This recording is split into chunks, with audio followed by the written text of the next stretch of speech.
All right, 2.1.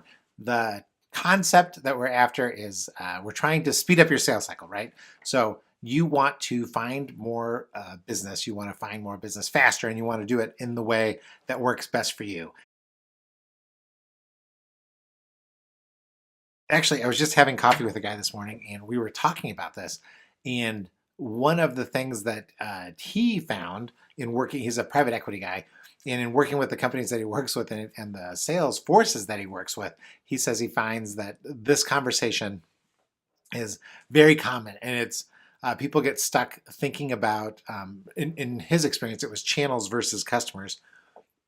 In my experience, it's the same except for it's titles versus people who actually get rewarded for outcomes. So one of the tricks that I use to help you speed up or to help you define who it is that you should be talking to is to think about who it is that is not. So let's if we roll through the organization and define who they're not. Sometimes that's easier to think about than it is to think about it who exactly is the right person to be talking to. So as an example, now let me give you an example. So if you are an accountant and you are right now you're in the throes when I'm recording this it's in March, so you're in the throes of tax season, but you're going to be sitting with all of your clients. The uh, it's natural to think that the person that you're talking to is the right person to talk to for new business, but they may not be, right? So if you wanted to do something with uh, their payroll, just as an example, is the person that you're talking to about tax the right person to talk to? Is it even the right department? Um, that's a way of using no, right? That's let's think about all the people that we don't want to talk to. You don't want to talk to sales, you don't want to talk to marketing, you don't want to talk to operations, but maybe inside of operations, there's a couple conversations that you could have around payroll. You don't want to talk to, you don't necessarily need to talk to the CEO. You don't need to talk to the um, CIO, but maybe the CHR, right? Your chief human resources person is a person to talk to. So can you see how that works? So when we think about the people that we need to be talking to in order to uh, create this new business, oftentimes it's easiest to think about the people that you don't need to talk to and think about it that way. And what are the things that they have in common? So once we've kind of gone through that exercise, all that does is, so when I give people that exercise, they say, well, that's kind of, well, all it did is it just kind of narrows the brain, right? So now we're starting to think about like, okay, who is it that we should be talking to and who are the people that we shouldn't be talking to? Just a quick little mental exercise to get your brain going. Let's really define who gets paid for the outcome that you produce. So if the outcome that you produce through reduced payroll is, well, that they pay less money for it, the service, because you're so efficient, or maybe payroll is more accurate. I'm inventing things, obviously. If payroll is your people are happier because they have more options for how to receive their money. The people are happier because the statements are easier to read. The reporting, right? There's a few people who there's outcomes that you produce that are important to a few different people inside the organization. So the trick is to think about who it is that benefits the most from having these things in place. A lot of times it's like for something like payroll, it may be an HR which is not anything where my accounting people are actually talking to. So we've got to help them introduce that new conversation. But by doing that, by going that direction and then coming back to the people that they're more comfortable with, which is everybody in the accounting department, that's where we find that the sales cycle gets sped up, right? So once we've thought of the people that it is that we are trying to talk to, the um, we want to get in front of them, and we want to get in front of them and do it in the right way. That's Wilson again, ready to go outside. So to get in front of the right people, the easiest way to do it is just follow the money. Is always the easiest uh, way that I've thought about it. It's much easier to follow the money down to the person than it is to follow the money up to the person. So when I say that, I'm going to put a little graphic on there that shows money flowing one direction and another direction. When uh, when somebody who pays you says you should talk to Greg Chambers because he's interesting, you probably take that call. When it's somebody that you pay who says you should talk to Greg Chambers because it's an interesting person, you may not take that call, right? When it's a peer, somebody you respect, where maybe you are both at that exact same level. So another business owner who says you need to talk to Greg Chambers, you may follow that.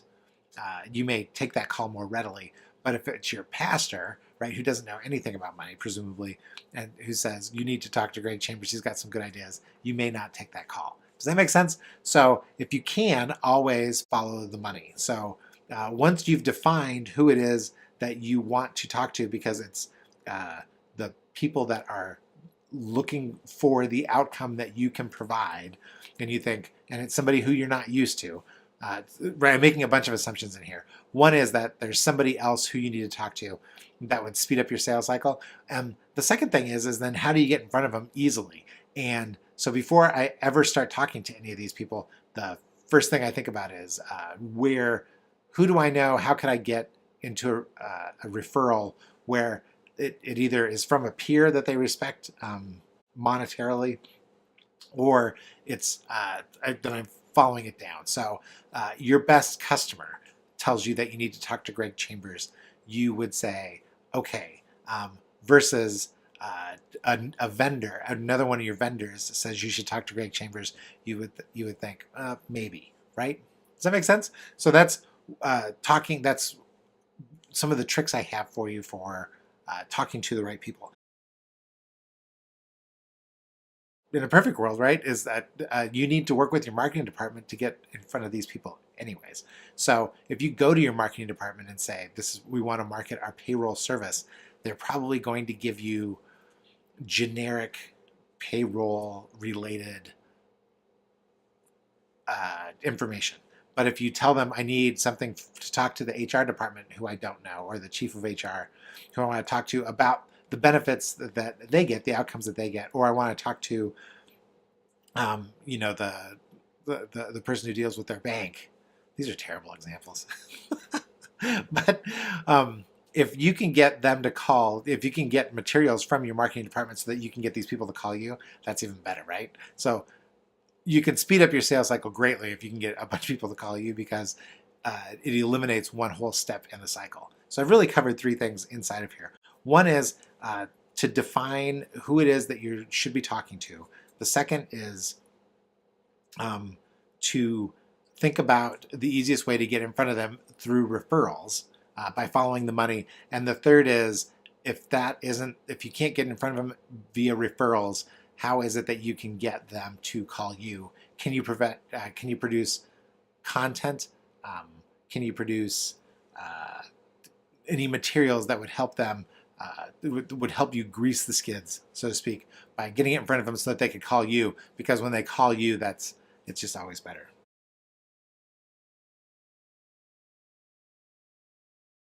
The follow the money thing, I learned this the hard way. When I sold insurance, I was 23 years old.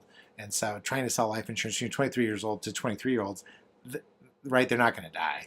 And so, right, so I needed to talk to people who had money. And a lot of these people would refer me to, like in their companies, they'd refer me to their bosses or their bosses' bosses, right? Because they were friends of mine. And these are the only people that they knew.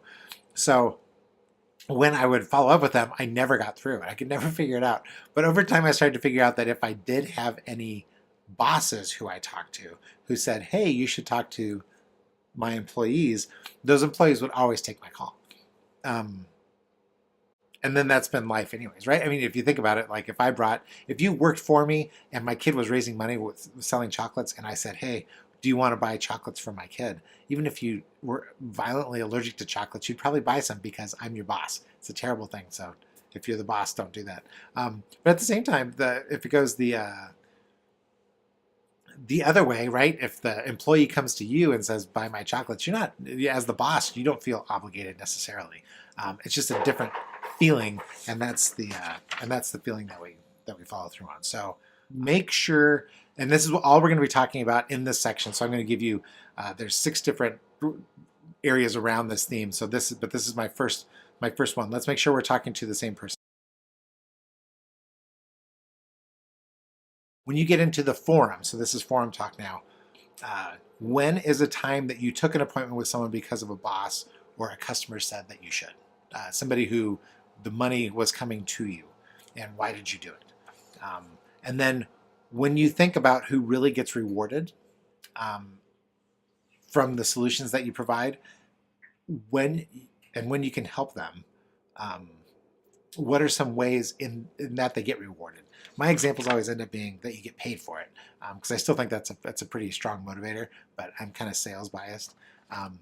What are some other rewards? Let's discuss that inside of the forum, and we can go from there. All right, thank you.